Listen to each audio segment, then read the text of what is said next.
আজকে তোমাদের সামনে আবারও একটা ছোট্ট মিনি ব্লগ শেয়ার করতে চলে এলাম।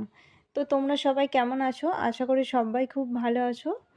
তো প্রথমেই স্নান-টান সেরে চলে গিয়েছিলাম ছাদে। আর ছাদে গিয়ে দেখলাম ভীষণ রোদ্দুর।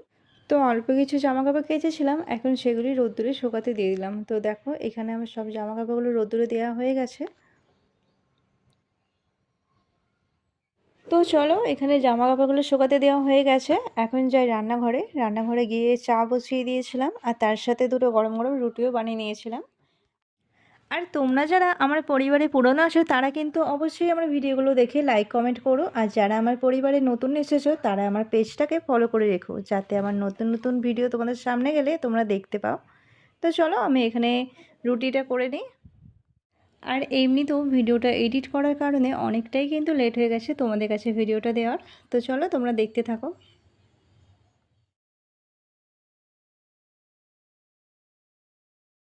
আর দেখো তোমাদের সাথে গল্প করতে করতে আমার কিন্তু হাতের কাজগুলো প্রায় হয়ে গেছে। তো এখানে দেখো চার রুটি বানানো হয়ে গেছে, তারপর আমি ঘরের বিছানাটাও গুছিয়ে নিয়েছিলাম।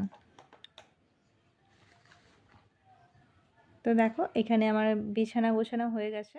তো চলো, অনেক তো গল্প হলো, এবার দুপুরে মেনুটা তোমাদের সাথে শেয়ার করি। আজকে দুপুরে রান্না হয়েছিল সাদা ভাত, পটল ভাজা, আলু ভাজা, কুমড়ো ভাজা, আর তার সাথে হয়েছিল চিকেন আর একটু আমের চাটনি। ভিডিওটা কেমন লাগলো অবশ্যই জানিও। টাটা, দেখা হবে নেক্সট ব্লগে।